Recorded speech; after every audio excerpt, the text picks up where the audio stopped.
Hi there. Before we dive into today's episode, I want to ask you an important question.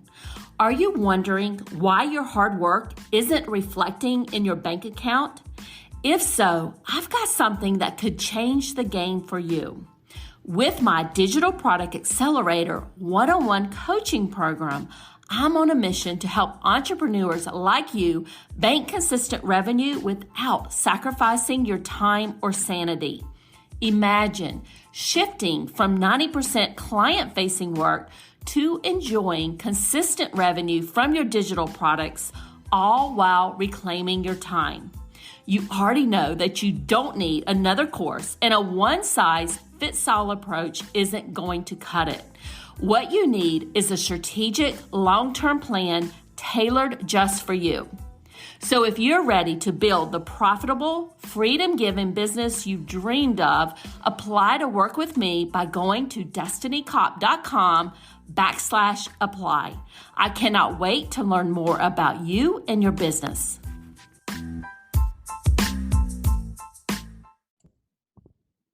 Welcome to the Course Creators MBA podcast. I'm your host, Destiny Cop. And in this podcast, we're covering actionable tips to grow your online course business. And I'm so excited to have a special guest with me here today. I have Isabel Packin. And Isabel helps course creators grow visibility and attract dream students using Pinterest. She does that through her signature program, the Fab PIN formula. And in her 15 years of marketing experience from large corporations to small businesses, she's gathered a few tricks up her sleeve. She knows what it takes to attract the right audience, get the word out about your business, and turn browsers into buyers. Isabel, thanks so much for joining me today. I'm so excited that you're here. Thank you so much, Destiny. I'm really excited to be here as well. Now, I have a lot of questions for you. We're going to be talking about Pinterest today, and I know a lot of our listeners are very interested in Pinterest and how they can use Pinterest to grow their business. But before we get started, can you tell us a little bit about you, your journey, and how you got to where you are today? Absolutely. So like you mentioned, I started in corporate marketing. I worked for 14 years, actually 15 years in corporate, going from some of the Fortune 500 companies as well as working for small businesses, but always in marketing. And at one point throughout my career, I really wanted more freedom and independence, just like a lot of us course creators do. And I wanted to start my own business. Now, at the beginning, it was a consulting business. And what I realized is that most of my clients and most of my email list growth was actually coming from Pinterest. So I really decided to double down on Pinterest strategy and really growing my business more using Pinterest, because at the same time as it was growing my business, it was also taking me the least amount of my time. So I really liked that. And just as I was using that and telling some of my friends, they started asking me more and more about helping them grow their own business using Pinterest. And so that's how this whole journey of using Pinterest started. And from there, my consulting business evolved into a course creation business and helping other entrepreneurs use Pinterest for growing their own businesses. So very good. And today, like I mentioned, we are talking about Pinterest and how online course creators can attract students using Pinterest and without feeling salesy. And I know a lot of our course creators, myself included in that, when we are going out there and promoting our course, whether it's on a webinar or a 5-day challenge or, however we're doing it, one of the things that we don't want to do is feel salesy, but we kind of end up feeling that way. So can you tell us a little bit about why most course creators end up feeling salesy and what we can do to avoid that? Absolutely. Yeah, that's something I always hear as well from my clients. And they're really concerned about feeling salesy because, quite honestly, like, nobody wants that, right? But I think the reason why often us course creators end up feeling that is, first of all, really our purpose as course creators, we're really there for helping make a change in people's life. And the last thing that we want is to feel salesy. But we put ourselves in this situation because we're constantly asking for the sell. we're constantly creating, those emails, hey, last chance to, on the court clause day, last chance to purchase, the cart is going to be closing in a few hours, and we're constantly asking for the sales. And what I want to propose here, and what I've been teaching my clients as well, is instead of being pushy or feeling salesy, how about creating a marketing strategy that attracts people to us, so that once they actually come into your sales funnel or your business funnel, that they're actually wanting to purchase from you. They want to work with you. So the benefit, of course, for us as course creators is that it doesn't feel hicky. It really feels good. And it's better for the clients or the students as well, because they're not feeling like they're being sold to. They're really feeling like they are buying into something that will really help them. So this is what we'll talk a lot about today. Like, what is that all attraction marketing methodology? I cannot wait to dive in. And to your point, I had a friend that I was an entrepreneur friend I was chatting with last week, and she was on somebody's list. I think this person was promoting another social media platform. It wasn't Pinterest. It was something else. And she's like, she's, doing a launch, which is fine. We all need to sell, but she's like, I've gotten 6 emails from her in the past 2 days. I'm like, okay, so that is salesy for sure. Yeah, exactly. And it's like we're actually trying to convince people when really they should just be wanting to get our help, right? So this is about like, how do we become better marketer and smarter marketers so that we're actually attracting people, and the right kind of people, of course, that really need our help. So one of the things I wanted to ask you, and I've said this several times in the past, Pinterest is one of my favorite platforms. I get the majority of my website traffic from Pinterest, but I'm sure I'm making some mistakes there. So can you tell us, what is the number one mistake you're seeing most people make on Pinterest? Absolutely. And I'm happy to hear that you're saying that Pinterest drives most of your traffic. That's awesome. That's often what I'm seeing with people that are using Pinterest. And the number one mistake that I see is people think that it takes at least 6 months or more to get some good traffic from Pinterest. There's this myth out there that Pinterest takes a long time to drive traffic, and that's just not true. And it's not people's fault. It's not our listeners' fault. It's really about a lot of people. A lot of Pinterest experts out there are saying that, but that's based on old strategies. That's based on things that happened in the past. But when you're actually using new and innovative marketing strategies, you can really drive your traffic much faster from Pinterest. And so, it's important to adopt those innovative marketing strategies.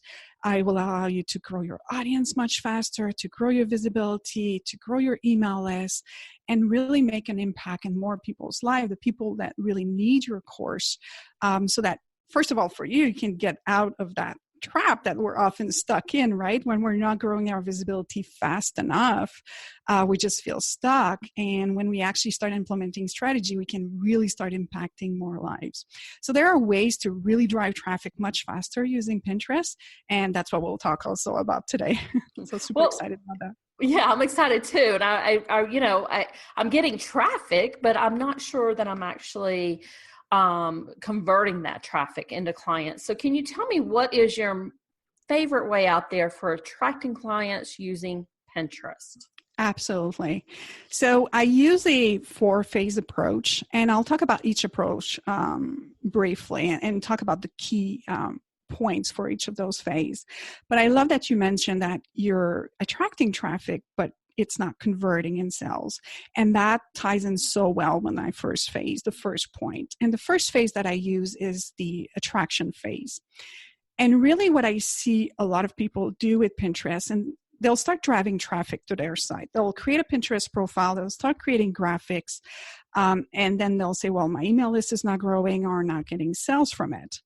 And that's really because they missed the first phase, and that's the attraction phase. And that's really about becoming crystal clear about who our audience are. And when I say crystal clear, I mean getting on the phone with our ideal customer and really interviewing them, really getting deep into what are their pain points, what are their problems, what are their fears, what are their objections to not solving their problems, and then what would a breakthrough look like once they've have all those problems away, what it would look like and feels like for them to really have those problems lifted from their shoulders, right? And once we have this piece really clear, then that's when we can create that ideal customer avatar. And the reason when I say ideal customer avatar, often people will tell me, yeah, Isabel, I've done that exercise before, but it's not working. And the reason it's not working is that you're not getting on the phone. You're not talking to your ideal customer. You're not speaking in their language. And the only way to do that is by getting on the phone with them. It's only once you have that and you have a very clear idea of your ideal customer avatar that you can start creating a Pinterest profile, start creating graphics and all this good stuff and boards. This will absolutely inform you. And I want you, when you're thinking also about your ideal customer avatar, to start with the end in mind, with the product that you're actually selling. And that ties very well as well with my second phase. The second phase is called engaged. And that's really about creating an email marketing strategy. Now, you might tell me, Isabel, we're supposed to talk about Pinterest here. Why are we talking about email marketing? And really, it's because I don't want you to start driving traffic to your site until you have a strong email marketing strategy in place. Because what's the point of driving traffic if you're not actually capturing them as part of your email strategy and developing that know, like, and trust factor, right? So one thing I really want you to think about when you're creating your freebie is I want you to create that freebie with the objective of stirring desire for your paid products, because that's really at the end of the day what we're doing. So what do I mean by that? When you start with your product, maybe it's a course about how to start a garden or a course about dating or what have you. I want you to think about what are the first few steps that somebody would need to do as a prerequisite for your paid product that will help you create and stir desire for your paid product, because you will allow them to feel that they can take a first few steps that will allow them to really get a quick win, right? They will feel like they can finally do this, like they're able to do it. Often you will find that the objections to buying your course will be that they'll say, I don't know that I can do this. I don't know that I have what it takes. I don't know that I'm ready. And your freebie really needs to be there to help overcome that first objection. So I really want you to create a freebie or a lead magnet or an opt-in or whatever you call it that would include like 3 to 5 steps that will help them to achieve those quick wins, and that is in direct relation with your paid product. Now, the third phase that I want you to look into is the growth phase. So now that you've got your traction formula, you've got the right people in the door, you've got your email marketing strategy is nailed down. Now it is time to start driving traffic to your site using Pinterest. And I want you to use innovative marketing strategies because a lot of this old stuff doesn't work anymore. So for example, you may heard that people tell you to pin manually, to join more group board, to pin more often. These are old strategies that don't work anymore. With the things that work now on Pinterest is more related to using automation tools, to using mutually beneficial communities. And what I mean by mutual beneficial communities is very specifically tailwind tribes. Tailwind tribes are such an amazing tool. And what they are a group of people, of business owners that get together and that exchange each other's pins. They share each other pins onto their own profile. And that really allows you to get your content in front of other people's content. And that allows you to dramatically increase your reach and your audience. So that would be the phase 3. That's really when you can start growing and driving more traffic to your site. And then the 4th phase is accelerate. So that's really when we start adding fuel to your growth, and we do that using Pinterest ads, so advertising platform. And I know that Destiny had some question about ads, so I won't talk too much about that phase of it, and I'll let you ask your question if that's good with you. Well, I mean, you actually did lead right into my next question. So the attraction stage, the engage stage, the growth phase. So when we talked about the tailwind tribes, and I just wanted to make one comment on that. I'm actually in 10 tribes right now, and I will say that being in those tribes, to your point, that is where I have seen my growth. Traffic to my website, that is where I've seen that high amount of growth. And I can honestly say, if I was not in those tribes, and these are mutually beneficial type tribes, right? I'm sharing their information, they're sharing mine. And when you go in there and look at some of those pins and some of those tribes that I've been in, my stuff's been shared a lot. I think some of it getting, definitely into the thousands, if not more.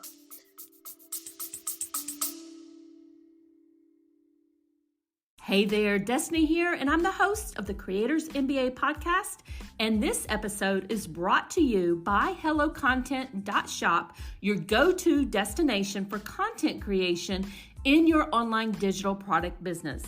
I understand how busy you are as an online business owner. I am right there with you. And that is why I have filled our Hello Content Shopify store with low-cost digital products that you can use as a lead magnet or part of your paid programs like your online courses or memberships. We also have marketing templates like email swipe files and social media templates designed to save you time and money. So whether you're looking to streamline your content strategy, enhance your digital products, or just save some precious time, I've got you covered, my friend. Now visit the HelloContent.shop today and take the first step towards effortless content creation. Absolutely. They're a beautiful thing. And it's all automated as well, right? So it's a very quick way to reach a lot of people, and using the audience of other people, basically, that share the same audience that you have, and really drive so much engagement for such a little time investment. They're absolutely beautiful thing to leverage for Pinterest. Absolutely. So let's jump right into paid advertising. On Pinterest, I've done a little bit myself. I don't necessarily consider myself an expert in it, but I think I figured some of the stuff out. But first, let's talk with who should consider Pinterest ads. Absolutely. So I want you to start considering Pinterest ads once you've got the first 3 phases that we talked about. Once you got your attraction strategy, your engagement strategy, and your growth strategy figured out, once you start organically knowing how to drive traffic using Pinterest, then it's time to start adding money to the fuel. I see too many people going straight into ads when they don't really have a strong understanding of how to use it organically first. So I want you to start having your, like I said, attraction, engagement, and growth strategy really figured out before you start investing money. So do Pinterest ads really even work? Have you seen success in them for either your clients or your students or yourself? Absolutely. They really, really do work very, very well. Of course, you need to know what you're doing, right? As with anything. And here's a funny story for you. I've actually started seeing some Facebook advertising specialists starting using Pinterest ads to advertise their Facebook ads, of course. So that's that is interesting. I'll have to definitely look into that. Exactly. As we're seeing, if you've done, I'm sure you have, Destiny, any Facebook advertising or Instagram advertising, it's a rising platform that's really expensive, right? The costs are rising on those platforms. And I'm not seeing the cost rising as much on Pinterest. It's a relatively new platform. It's a few years old, but it's very efficient in terms of there's not as many competition on them. So the costs are still relatively cheap. And right now is a really, really good time to take advantage of that. So while Facebook and Instagram, it can cost like $2.50 or whatever to have a lead on Facebook ads or Instagram ads.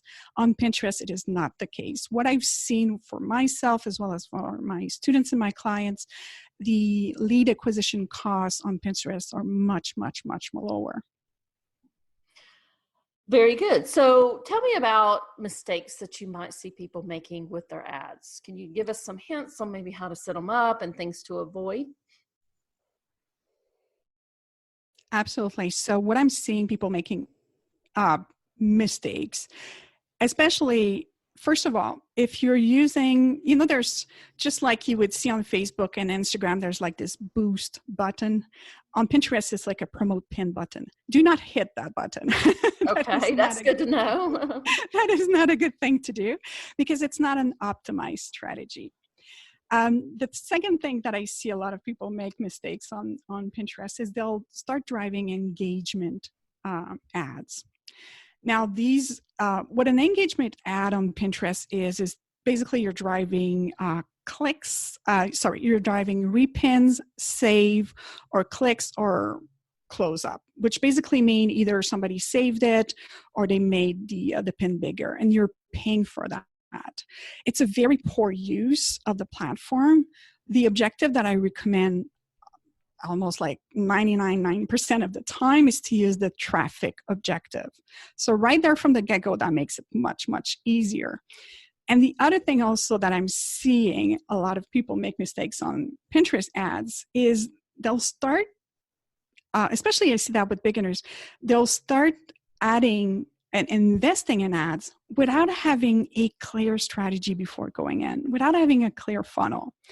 Now, you don't need like, anything fancy, or you don't need this complex, 6-step funnel or anything, but you need to have at least, what's your content? What are you driving your ad to? And what is the objective of that ad? Is it to grow your email list? Is it to sell a tripwire? Is it to just drive traffic for the sake of traffic? So you need to have a clear path in terms of how will you monetize that ad. So that would be another third mistake that I would see a lot of people make with Pinterest ads. So do you see a lot of people selling directly from the Pinterest ad, like going directly to like a tripwire? So the tripwire strategy is a very efficient one. It depends, though, if the actual path to it makes sense, right?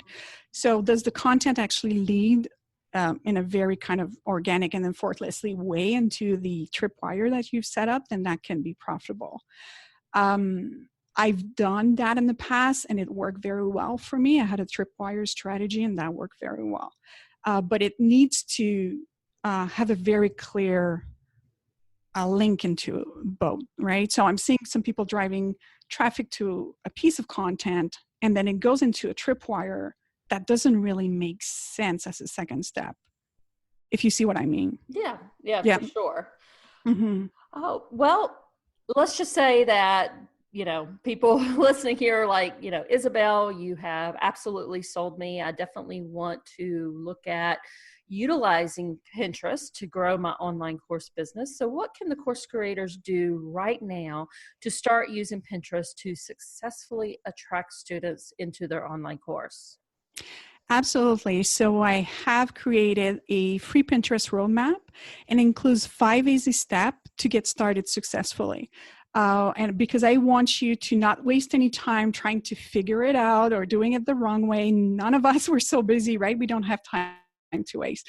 So I've created a free roadmap. It's got 5 easy steps to use Pinterest successfully. Even if you have already started, I think you might be interested in seeing some steps that you may have missed. Now you can get it for free. It's at fabpinformula.com. So fab, F-A-B, pin, P-I-N, formula.com. And you can get it there for free. Thank you so much. And thanks so much, Isabel, for sharing your expertise with us today. Like I said, I absolutely love Pinterest. And I think for a lot of course creators out there who are just starting their online course business or really need to drive traffic to their site, and they might not be getting that traffic yet from Google, I think Pinterest is definitely something that they need to check out. So can you tell people how to find you before we close it out today? Absolutely. So they can go on my site. It's Isabel Paquin, so .com. So I'll spell that for you guys. You don't have to spell. I'm spell. French Canadian In the notes here on the podcast. So. Awesome. Perfect. Thank you so much, Destiny. I really appreciate it. It was an absolute pleasure for me to be here with you today. And I'm looking forward to seeing what your audience will be doing with this, with the content. So I'm looking forward to more people using the power of Pinterest. Thanks so much, Isabel. Course creators out there, I hope you enjoyed this episode today. And again, I will include all the links in the show notes just so you have them. Would love it if you could rate and review our podcast on iTunes. Have a great rest of your day. Bye for now.